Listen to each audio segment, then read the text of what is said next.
Mental Health Awareness Week. I'm here with my lovely colleague Fiona Horrocks from Grow, and of course the wonderful Dr. Suzanne Henwood, who we're absolutely delighted to be working with again today. Yeah, just great series of workshops we've got coming up over the next week, or webinars I should say, and an exciting time indeed. I'm going to start with the karakia, and then I will ask you all to say hello, and I'll go through that in a second. But without further ado, a karakia. Ki hongia, ti ako, kia tika, kia pono, ka whai, ka tūtiki. Sorry, Penny, if you can just, thank you, mute yourself. I was saying ka whai, ka tūtiki, ki eke panuku, taki, hai, hui ea, taiki ea. And this is saying for learning to work for truth and honesty to prevail, for work to be achieved and achieved well together. This is our commitment. And a whakatoki, na tororo, na takororo, ka ora ai te iwi. With your food basket and my food basket, the people will thrive. And I think that's a lovely way to start. So what I'd like you all to do is just going to take a moment to do is unmute yourselves now. So reach over, unmute yourself. You're going to stand up if you can, and we're all going to say hello, or we're all going to say kia ora, or we're all going to say at the same time a welcoming in whatever language you would like to do. So, kia ora. Kia ora. Kia ora. Hi. Awesome. Thank you so much. And with that, I'd like to pass over to Suzanne. Fabulous. Thank you, Faye. Let me just get you up on the screen and we'll go full screen. Oh. Here we go. Can you all see the front screen? Yes. Yes. Yeah. So, hello everyone. For people who don't know me, my name's Suzanne. I'm a neuroscience-based coach and trainer, and I always forget to say I'm a wife and a mum. So I made sure that I put that in today. Really important with mental health to kind of bring family right close into it. I started my life as a diagnostic radiographer, and I moved into education. I'm a bit geeky. I love research. And before setting up this business, I was an associate professor in health and social sciences. So it gives you just a little bit about my background. I've written a few books, a fair few articles, and I have a regular column, Great Health Guide. And any of those books with a gold star, the ones I've written entirely on my own, and any of the others I've contributed to. And I just want to do a shout out today to Mike Cameron, who's the author of Effective Leaders, who died yesterday. So a lot of sadness today for me seeing that book there, as well as celebrating that he leaves that legacy behind him. My most recent publication is the Ultimate Gratitude Journal, which I've just written with Sarah Carruthers, another great one for Mental Health Week. And today I'm here to talk about loneliness. I don't know what you know about loneliness. I thought I knew about it until I've just spent the last few weeks researching. So I hope I can share with you some of the kind of current thinking, current research. I might surprise you, maybe not in a good way, in terms of the numbers and how those numbers are increasing, and hopefully leave you with some suggestions of what we can do about it for ourselves, but also for each other. So I don't know what went through your mind when you signed up for today and you saw my little bit of a blurb. When I first wrote it, long before I'd done the research behind what loneliness was, I was thinking about things like feeling left out at school, being in that line when you're picked for a team and not being picked, maybe even being the last one of an odd number, being left at the end.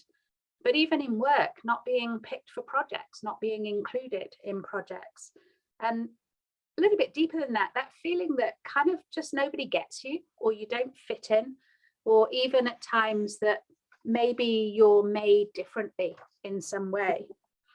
And of course, we've had 2.5 years of being told that we should keep our distance, that it's not safe to connect and be close. And while we all understand why that was important. Maybe we also got an unconscious message that connecting in some way is unsafe, when the reality is the figures show that we need it now more than ever before.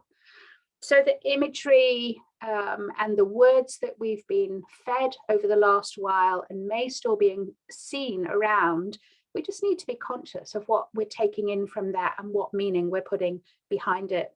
The language is important. The words we use is important.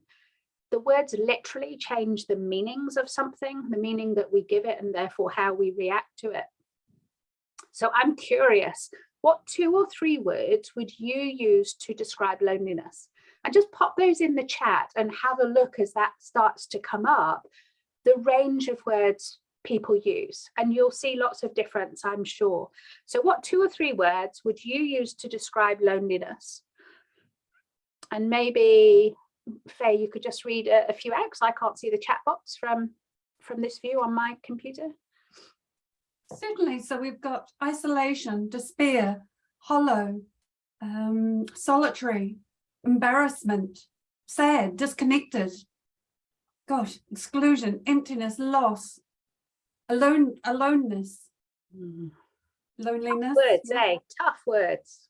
Tough words, yeah. Tough words. And you can feel what that feels like. I can feel my skin tingling as I listen to those words. This is what we're talking about today, that kind of those words, but then also the meaning behind those words. What must be true in order that those words are being used by people? What must be true that people feel that they're in that position? And if we go even beyond the words to the metaphor or the story behind it, this is where you really start to go deep and you start to get into some of the unconscious processing that's sitting behind it. If you were asked to draw loneliness, if I had you here as a client and I gave you a big piece of paper and some crayons and you drew loneliness, what would you draw? What colors would you pick? What words might you add to that? What images come to mind and what metaphors? So if you were to complete the sentence, loneliness is like, these were some of the ones I came up with. Loneliness is like being cut off. It's like you don't fit in the world. It feels empty, like something's missing. You might describe dark shadows or like being in a prison or trapped. Again, the kind of really powerful sense of what comes up for people. And if this is kind of resonating with you in any way, just breathe and gently pop a hand on your heart and look after yourselves as we talk through. I'm going to come through the other end of this, but to understand it, it just felt important to kind of establish a baseline. One quote I read preparing for this said, loneliness is like a nagging feeling that won't go away, no matter how many people you have in your life. So it may not even make logical sense. You might be in a group, you might be with people and you can still feel lonely. Or another one, I love this one, is a guy writing in a male magazine. I was like a computer that had been unplugged from the internet. I just needed to reconnect. I needed friends. So the actual experience of loneliness is incredibly individual and unique. And it's all about how each individual perceives it. It's not whether or not you agree. If someone says they feel lonely, they feel lonely. That's their perception. When you start looking for definitions of loneliness, actually there isn't one agreed definition. It's quite surprising. There's some agreement. It's agreed that it's not the same as isolation, that you can be in a crowd and feel lonely, or be sat at home alone and not feel lonely. So it's not about being with someone. It's agreed that we only feel lonely sometimes, and all of us feel lonely sometimes. That's normal and it's perfectly okay. It's when it persists that it can become problematic and create the health issues that I'm going to talk through. Some of the definitions that I found, I was looking for similarities. They talked about it being a state of mind. It's Friday. And a gap between your desire for, or even a longing for social connection. So the gap between that and the actual experience of it. So our own expectations are part of this too. There were some beautiful words in it, like being a deep craving for authentic closeness, hungry for belonging, that gut link. And anyone who knows my coaching, I use embraining. So having those gut connections and gut language is really interesting from an embraining perspective. It was felt it can't really be measured, although there are some scales out there. It was agreed that it was painful, and it comes from that sense of disconnect. And then it said, and these words again, just kind of are so harrowing: you may feel unwanted, unliked, unloved or unlovable, undesirable, insignificant, despairing, insecure or abandoned. They're strong words, and they really give a sense of why this is part of Mental Health Awareness Week this week.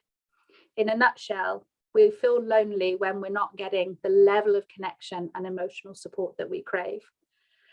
So the irony is, unfortunately, that when we do feel lonely, it can become harder to connect. So we can get stuck in a kind of downward spiral, which we just don't know how to get out of. And loneliness isn't just one thing. When you start to look at the research behind it, there's at least 6 categories of loneliness. They say that interpersonal is the most common, and that's when there's that sense of kind of social isolation, or you're cut off from other people. But there's also social loneliness, which is being cut out of a group or community. And we know from bullying work how damaging that is psychologically. There's cultural loneliness, where there's a disconnect or lack of fit to your own culture. There's intellectual loneliness, which is when you can't have those really juicy conversations and fire ideas with others.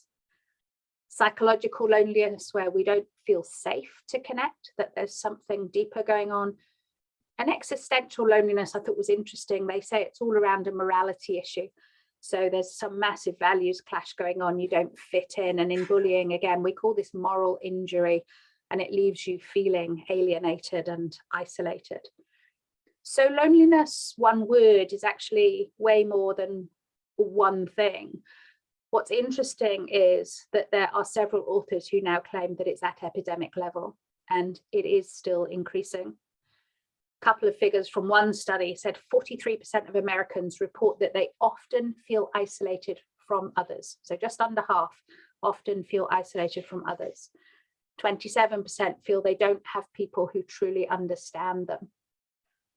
And 47% said they don't have meaningful in-person social interaction. Sorry, getting my words mixed up. 47% do not have meaningful in-person social interactions on a daily basis, nearly half. That's pretty strong figures, and that was all before COVID. So what's clear from what I have read is that neurologically we are wired to connect. So when we feel that disconnect, it is having a significant impact on our health and well-being, and that's why we're here with it today. Just another sense of like the definitions and placing, framing of loneliness. Another categorization put it into 3 areas where there's emotional, social, and physical isolation. And when you start to look at that physical one, living alone, may or may not surprise you. It surprised me. The number of people living alone is actually rising. And now it's as high as 28% in Canada, people who live alone, 34% across the European Union. Berlin is up to 50%, and America in some suburbs of some cities is up to 66% of people living alone. That surprised me. I wasn't aware of that. When I think of my connections, my neighbours, I don't know that many people who are alone. So I'd be interested to know what New Zealand figures were. But again, COVID hasn't helped any of that.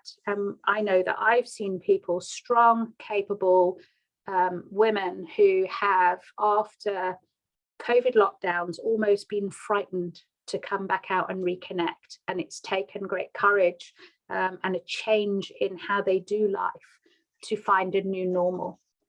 So this is where we're at in the world post-COVID. This is what we're looking for. And this is what we're looking out for, so that we can reach out to those people and do something about it. The chances are, from the stats, we all know at least somebody, if not several people, who would fit into that feeling lonely category. So let's open it up to you for a minute for a bit of a poll. This is post-COVID. So what percentage of young people, and by young, the research says it's 15 to 24-year-olds. So what percentage of young people feel that COVID has left them feeling alone? Just pop your figures your indicator onto there, which one you think it is. And we'll leave it a few minutes to, got about a third of you voted so far. Thank you. Bit of a good range coming in. Always good on a multi-choice that it's not obvious which the answer is. 84% voted. Anyone else want to put their vote to this before we move on? This was a 2022 study, so very, very current. Okay, we've stopped at 87%. Brilliant. So the majority of you felt that it was 60% of young people. The actual answer is 77%. 77% of those young people, 15 to 24, agree that COVID has left them feeling like saying they feel alone. That is massive, isn't it? And if you know young people, then the chances are they're going to be of that frame of mind. So really important that particularly we look out for that group. But of course, they're not the only people who have loneliness. There's two core groups. One is the over 65s. In fact, some studies say over 70, and some of them say especially men over that age group are at risk. But the highest figure by far in all the studies that I'm seeing is that Gen Z, or the 15 to 24-year-olds, who are most at risk of feeling lonely. And I haven't got time to go into all of the contribution to that around social media. There was some beautiful research to suggest that social media is part of that it's not a real connection, that you don't get the absolute kind of entrainment with somebody's emotions. But even that, they're not the only groups. Those are the two groups with the biggest numbers. But if you look across whole population studies, the figures vary anywhere from 25% to 61%, sometimes or always feeling lonely. And those figures have gone up from the last time they did it. I just wonder how you feel hearing that. How does it make you feel? Who do you think of? Who do you think, I must go and reach out and connect with that person? I have a 20 and a 24-year-old child, and yeah, I had conversations with them about this because of the research. So I just wanted to share that with you. You may not have been aware by the poll, we weren't all aware just how big an issue it is for those younger people below the age of 24. So I went hunting for some other stats, and these may or may not surprise you. A British survey found that 1 in 8 men have no close friends at all. 1 in 8 men, no close friends. And 51% have 2 or fewer close friendships. So half of the people really have got no real sense of close friendships. How long does it take to make a friend? There are some people, isn't there, that you kind of walk up to and you just feel like you know them and connect with them straight away. And there's others that it takes a while. But if you trust the research, and of course research is only, it's a set of figures, it doesn't mean it's absolute truth. But at least one study showed it can take up to 90 hours of connection with someone to see someone as a real friend. 90 hours. That's a lot, isn't it? That's not one meeting. That's not one meetup. It's not one strike left on Tinder or whatever you do on Tinder. That's a real commitment to connecting with someone. And up to 200 hours to be a close friend. So 90 hours as a friend, 200 hours to be a close friend. So that to me says that, with all these people out there feeling lonely, not having friends, there's a lot of work to be done. It's not going to happen by just putting up, a message on Facebook. In 2019, there was a study that showed 25% of all adults, so that first study was looking particularly at men in Britain, but all adults, 25% of all adults aged 18 to 27 reported having no close friends, while 22% reported having no friends at all. Between 1 in 5 and 1 in 4 having no friends at all. Just has to make us wonder about the mental health issues in our young people and the suicide rates in young people. Really scary figures. And in Britain, for those over 65, nearly half consider the television or a pet their main source of company. So again, if you've got neighbours in that age group, in fact, neighbours in any age group, but particularly in that age group, go and knock on their door, invite them around for coffee. Berlin, I mentioned earlier, as having high rates across Europe of loneliness. It has the dubious status of being called the capital of loneliness. And in one report, it showed that 300 people a year pass away in their apartments unnoticed, sometimes for weeks. 300 people a year. In Japan, there are hostess cafes, and they've been around for a long while, where young men pay to talk and sometimes cuddle with women. There are now cafes for women becoming more popular too. People are desperate for connection, desperate to get away from this sense of isolation and loneliness. And of course, we've seen the first reports of robot partners, even marriages. The whole concept of connection and what is not loneliness appears to be changing. So you might think, well, that's all very well, but that's Europe and that's Japan, that's not us. So what do we know about New Zealand figures? Well, these are the figures for New Zealand pre-COVID. I couldn't actually find any for post-COVID. 16% of all people impacted. So again, we probably know people, we probably spend time with people, either in our community or through work, who have been or are impacted by loneliness. So it really does kind of, it pulls on my heartstrings to go and connect with people, because they're probably not saying they feel lonely, because there's a bit of a stigma attached to it. And post-COVID, the implications from all the research is it's going to be higher than that, but I haven't got New Zealand figures. But this was one example from the Roots of Loneliness report that does show that this was May 2022, showing loneliness has definitely increased during COVID. In fact, they claim in the Roots of Loneliness report, they claim the increase is 181%. That's massive, 181% worse now than pre-COVID. So we're all going to know somebody. So what are the risk factors? Who's most at risk? Well, I went through a number of research studies and pulled out all the risk factors, and this is like a combination of all of them brought together. So there are risk factors, but it's so wide. I don't know about you, if you start to read those down and I start to kind of feel into that list, I'm not sure anybody would not appear on there somewhere. Like everybody has a birthday. Everybody, there is Christmas, whether or not you celebrate Christmas, Christmas exists. Being single, being separated, moving jobs, having a long-term health condition, being a carer. There's just so many in there that seem like normal life at the moment that I don't think there's anyone who's not at risk. So maybe it's a case of going, if you've got 2 or 3 of those being ticked, then you really are at risk.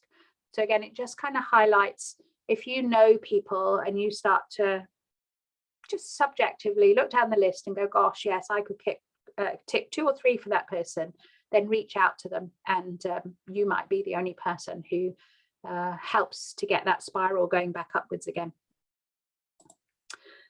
For a lot of us, of course, we spend time in work. Is work any better? Is work a source of not being lonely? Well, not necessarily. Daily Mail in Australia suggested staff, particularly between 35 and 44, are the most lonely at work. They didn't say why. But they did say, especially if they're surrounded by younger colleagues. So again, feel into your workplace. Who are those people who are going to be most at risk if it's the same over here? Another paper said that new recruits are particularly lonely. That kind of makes more sense because it takes a while to get to know a workplace, get to know people. More than half felt there's no one at work they can turn to. And that's where the problem starts coming in, that if somebody does feel lonely, but they can't reach out and they can't get a connection to talk about it, then that's where it can become chronic and actually start affecting health. And if you're sitting there thinking that, well, you know, I bet those leaders at the top are okay. Well, the research says maybe not. 56% of senior execs reported feeling there's no one they can talk to. And 69% of senior execs said no one really knows them well. So they're feeling a bit isolated and lonely at the top as well. And of course, so many of us have been working remotely and not going into the office.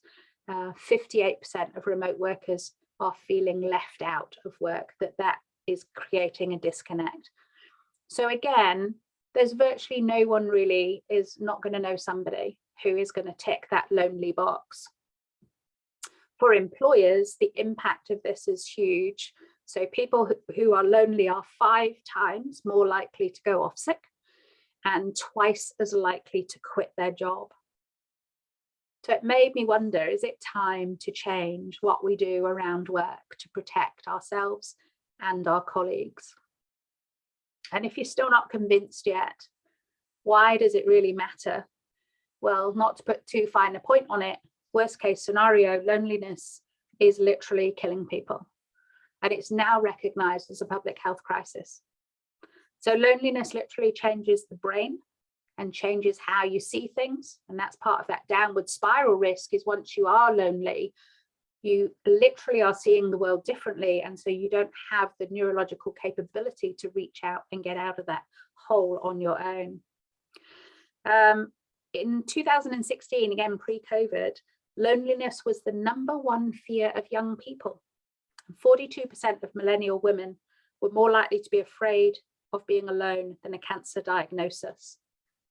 So loneliness is an unpleasant thing we don't want, and yet so many of us are feeling it. Physically, loneliness may be as bad for a person's health as smoking 15 cigarettes a day, and is more dangerous than obesity. This is why it's becoming a public health crisis. It impacts on so many areas of life, quality of life overall, inflammation levels, anxiety, depression, the list just goes on.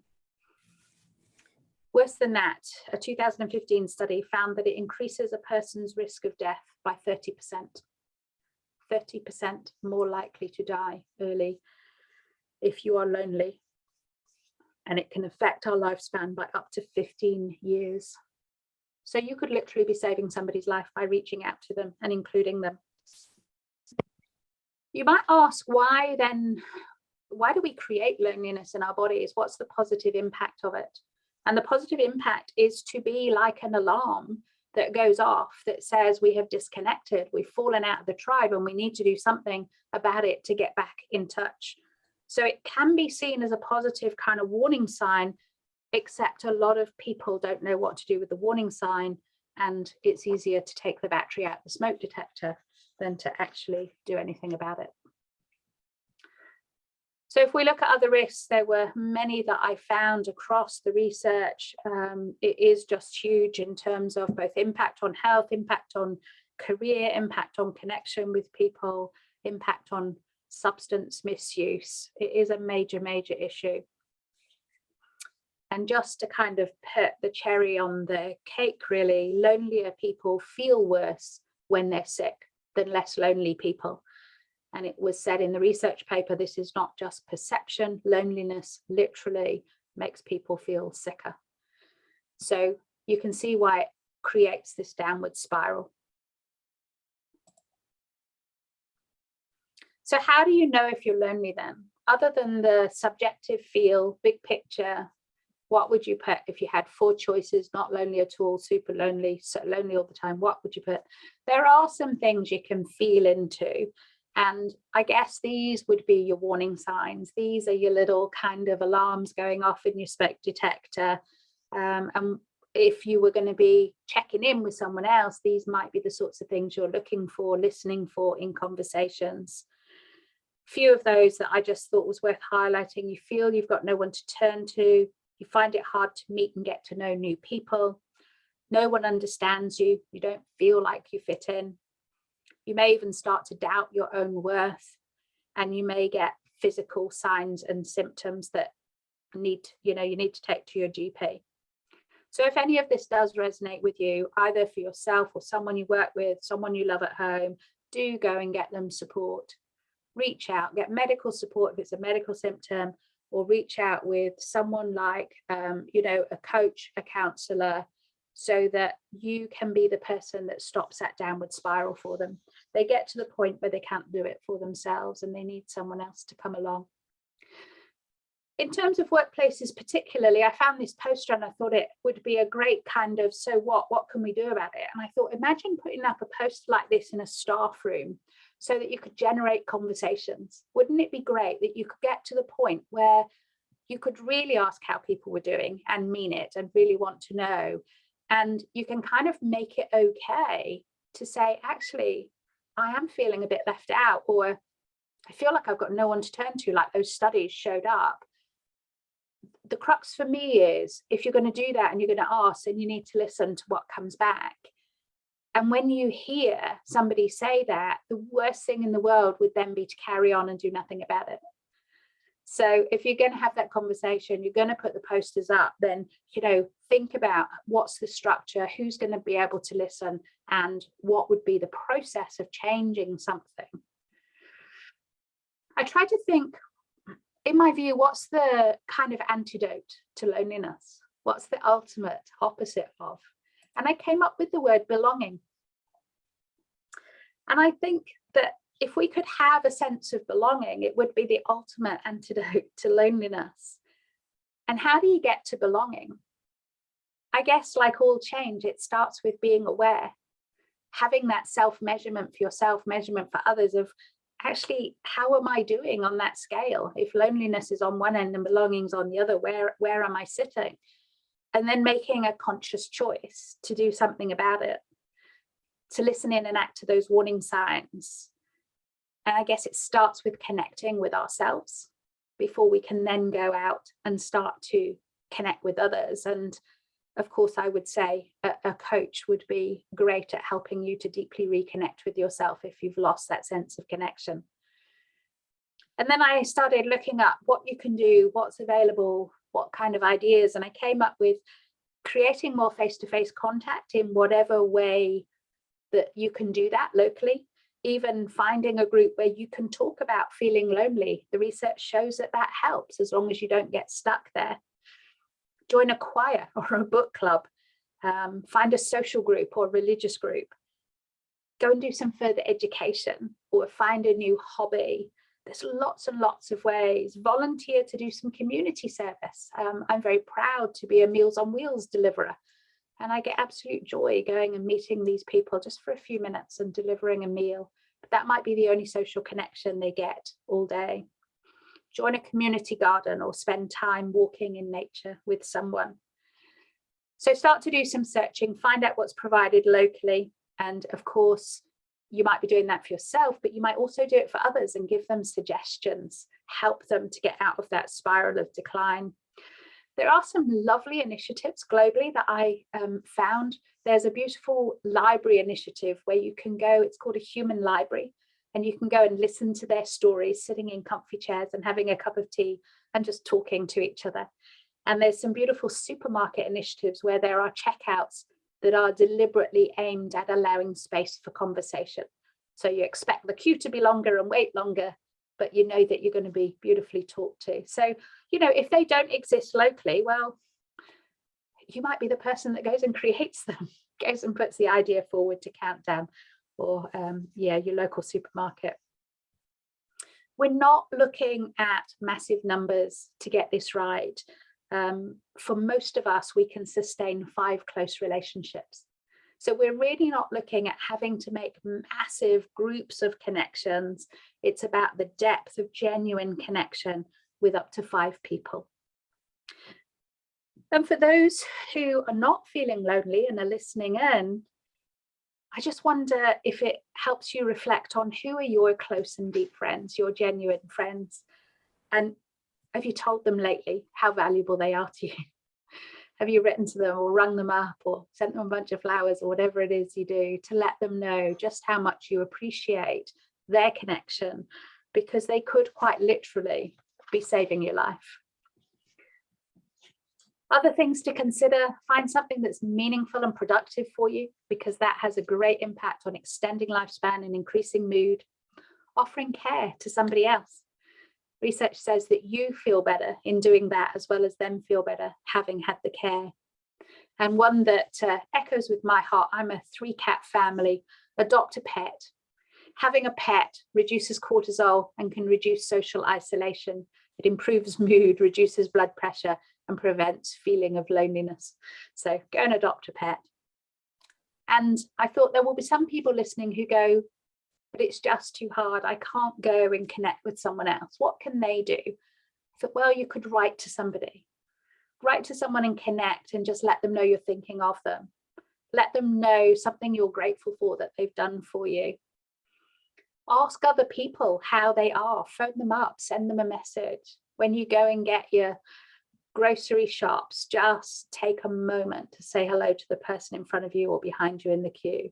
And if you've got the courage, and it does take courage, make the first move. Be the friend you wish you had to somebody else, and it will benefit both of you. Make yourself a vision board at home, make it really colourful, lots of pictures of how you want life to be like, how you want to feel, and just do something tiny every day towards making that a reality. And if you really feel life's too tough and too lonely, then get support, find a counsellor or a coach. So many people get caught in kind of the mental health system when really they need a lower level of support that is just learning to connect with themselves and finding their own solution. And a coach and counsellor is often more accessible than higher level therapy support, and can really help you get out of that hole. So set yourself the task to be nice to yourself, speak positively to yourself, and start it today. I thought this one at the bottom was beautiful. Research found those who were more satisfied in their relationships at age 50 were healthiest at age 80. Maybe that was my own bias because I'm in my 50s that stood out for me. But it really made me go, how am I planning to be more healthy and satisfied at 80? What am I doing now to get those relationships right so that I get where I want to be at 80? Can we do more collectively?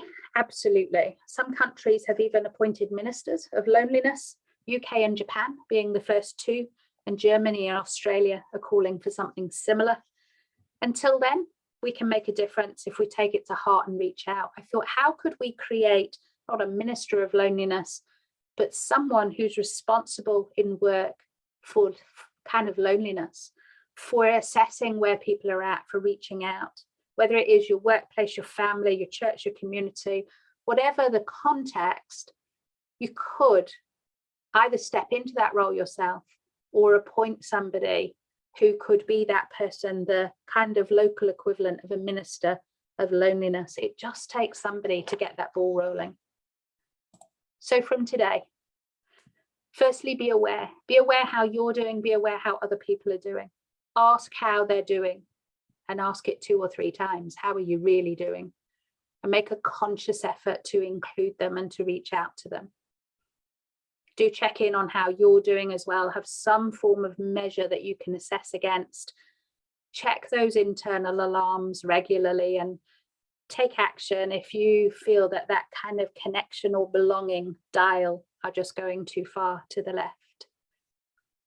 Choose up to 3 things, make it small and easy. 3 things you can consciously decide to introduce daily to start taking those baby steps towards making changes, and start it today. Don't wait. There'll always be tomorrow. Start it today.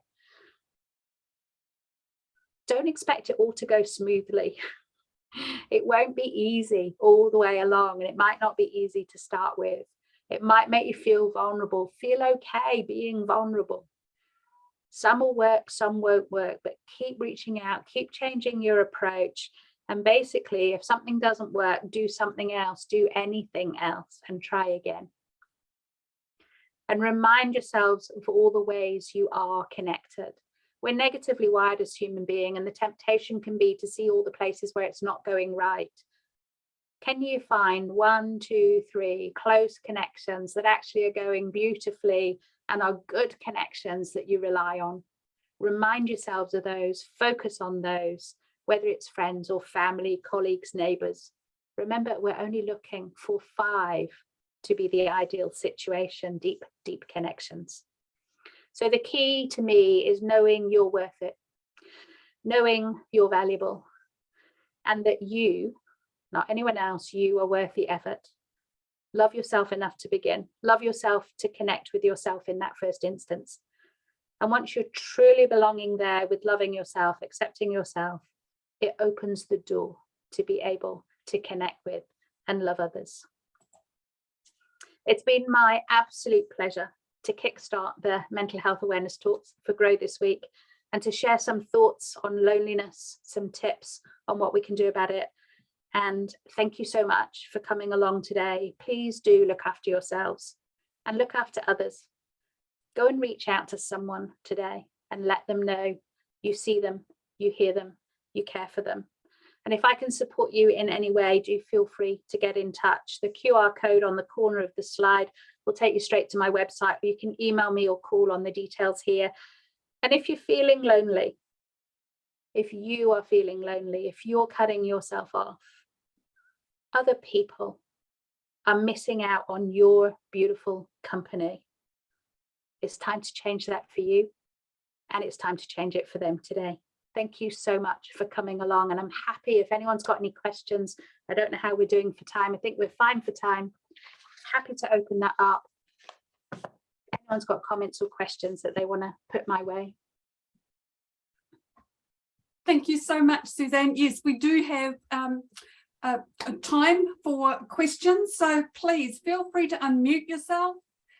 Suzanne, it might be if you can stop screen sharing, then we'll be able to see everybody. And of course, everyone, we will be sharing the slides with you.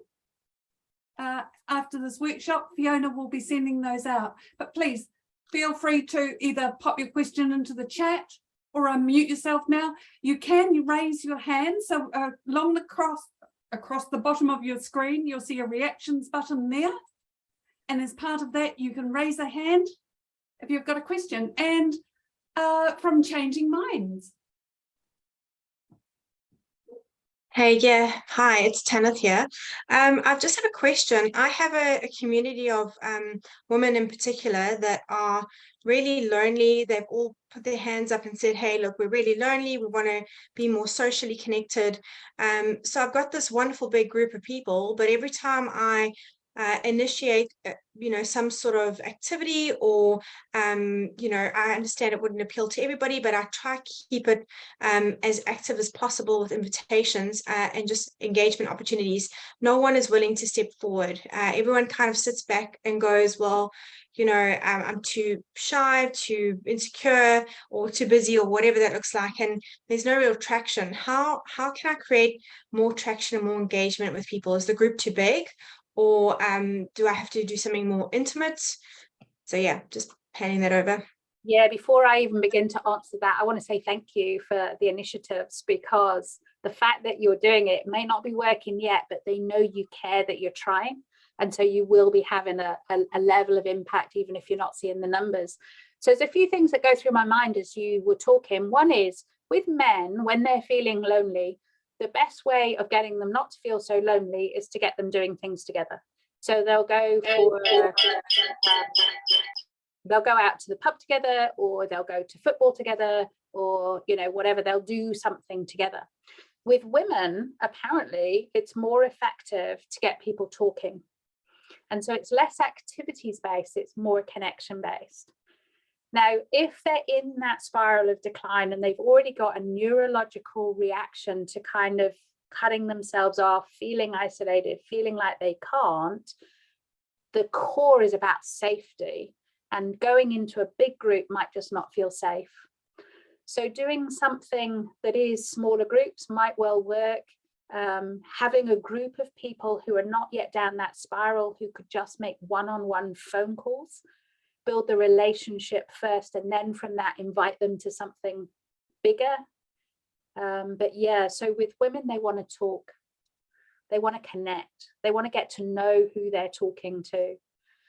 Men, not so much. Men want to, apparently, according to research, I can only put that on a research front, I don't know, but yeah, the men want to go and do something together. So I don't know, does that help? Does that give you a little bit of an insight?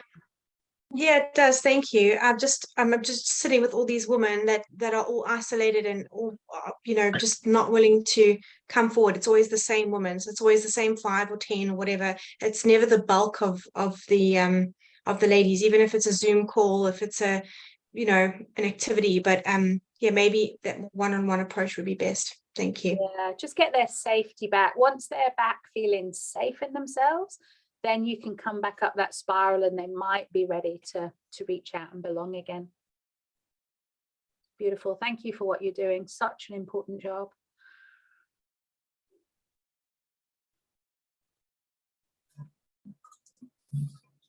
And Aki, you've got your hand raised. Is that my turn? Yes. Thanks, Faye. So, the question is that why is it so hard to ask for help? Like, what I have. So I'm a corporate, like I work in the corporate, and I'm always the youngest, and I feel a bit disconnected. However, when there is a challenge, I feel it's really hard to ask for help. Yeah, it's a great question, and I'm sure you won't be the only one coming from that perspective. I suspect the answer will be different for different people, but there's definitely a stigma attached to saying, I don't feel like I fit in, or I don't feel that I'm part of the team. So I don't know, coming from England, we had this phrase called Billy No Mates. Have you heard that? Or Norman No Mates. And it's almost like a judgment, a criticism. And the implication behind it is, well, there must be something wrong with you. So I think that stops us feeling that it's okay to put our hand up and say, actually, I don't fit in. I'm not feeling okay at the moment. The risk as well is, of course, if you put your hand up and you say that and you don't get a good response, then that's even more damaging than having been there in the first place. So again, having somebody who's not in that position enable conversations with everybody. I don't know if you're familiar with, she says, grabbing a pack of cards on the side. I don't know if you're familiar with the emotional culture deck. Yeah. Yes, developed by a gorgeous guy in Wellington who is now world leading, really, in terms of how do you start talking emotions at work. And it's 2 sets of cards. One is how you want to feel. One is how you don't want to feel. And then it's almost a bit like CBT behind that. So once you have your cards of how you want to feel or don't feel, what can you do in order to feel more of these and less of that?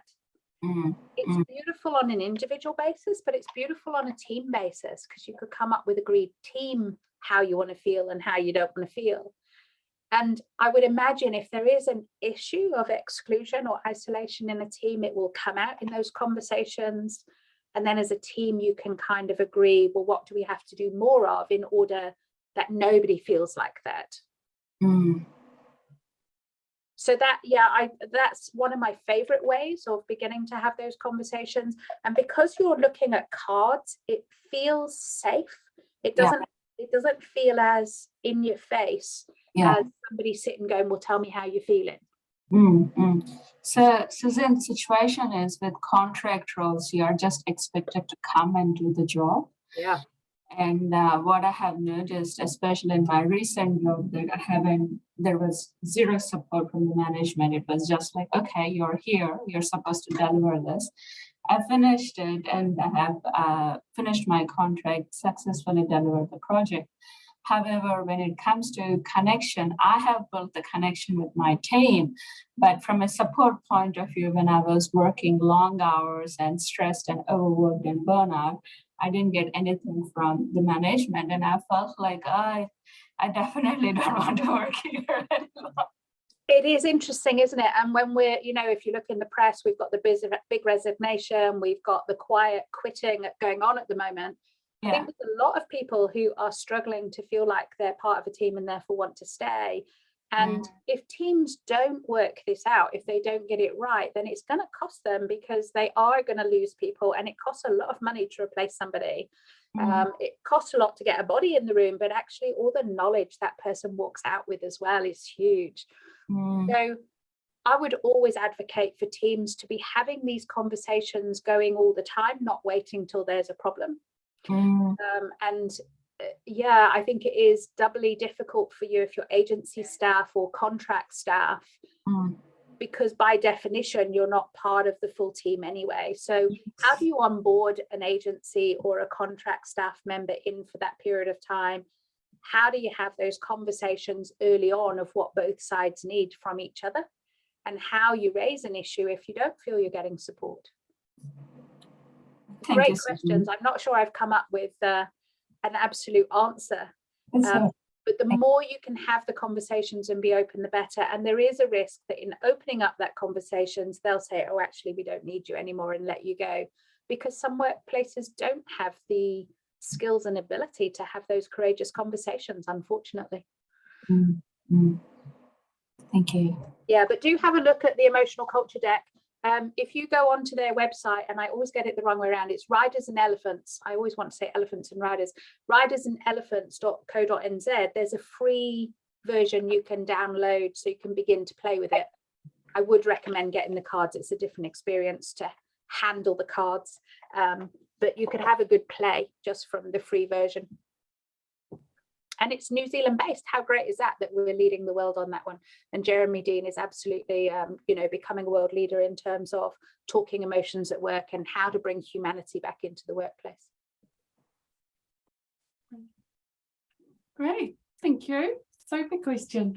Now I did have one from Okira, and she asked about recreational therapy. And do you know about that therapy? And if you do, wouldn't it be amazing if the government were to provide funding for it? Yeah, I was just going to say, are you talking about green cards? So we do have green cards and green prescriptions. They tend to be around gym membership or, no, it's not green cards. Do you want to come on live and share what you mean by it? Hi, Suzanne. I am in an open space in the middle of the office. That's why I'm unable to speak properly. Otherwise, I'm going to be interrupting everyone's work. But basically, recreational therapy is something that is not funded in New Zealand. And it's being used in Canada and the States, in Australia.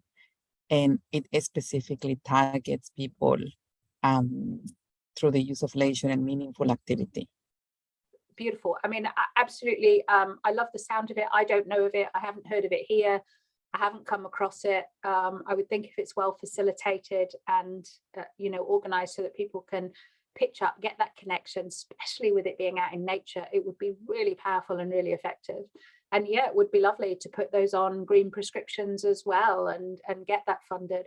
So much of that kind of lower level mental health is not funded here. And it's a real challenge that people who need it can't necessarily afford it or don't know how to access it. I find that, sometimes I know my fees as a private coach are restrictive to some people, and I can do something about that. But at the end of the day, when that's your only salary coming in, it's that toss up between running a business and keeping a salary whilst also meeting local needs.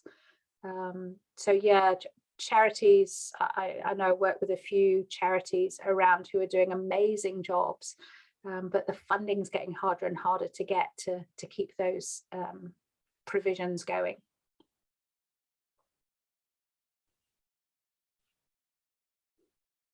Louise.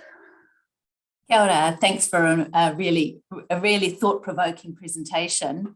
I've already put something in the chat, but I just wanted to have a little plug for the Ministry of Health initiative around primary mental health care, with the enrolling and the rolling out through general practices of a wellbeing service, which is health improvement practitioners and health coaches. And it's free for enrolled patients at these practices. And it is really it's a holistic wellbeing approach, and loneliness would be one of the key referral kind of targets that would sit into this group.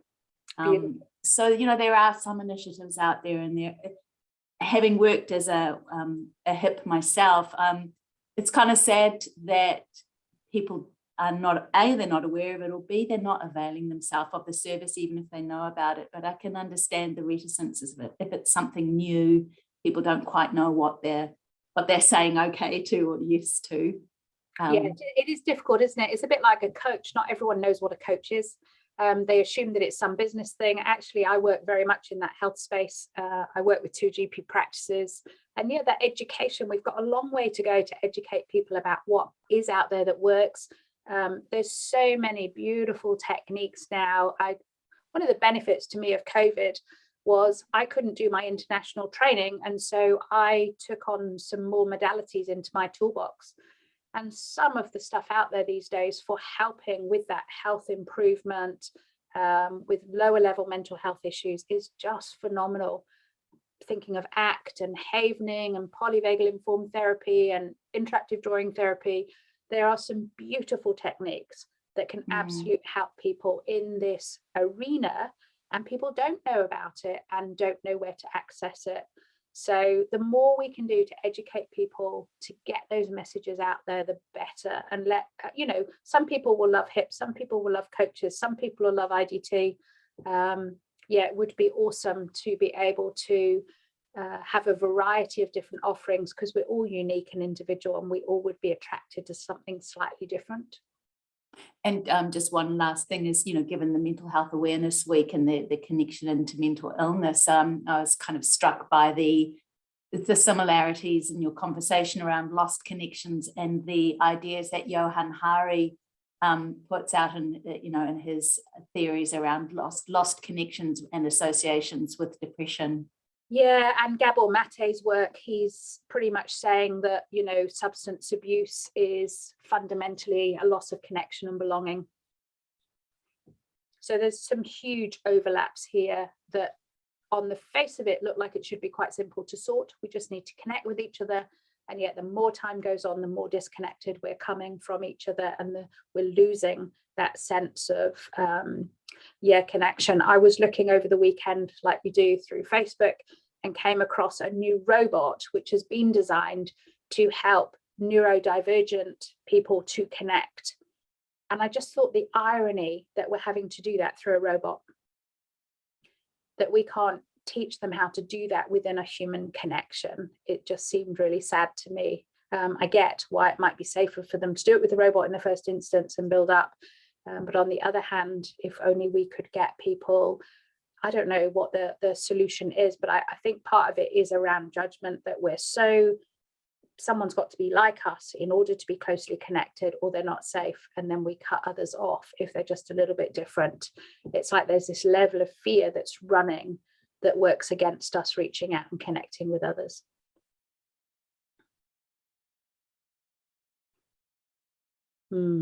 Thank you for that, Louise. So we're at 2:28. We have maybe a quick question if anybody has. Otherwise, I will jump in and close with the karakia. No last questions, raising of hands.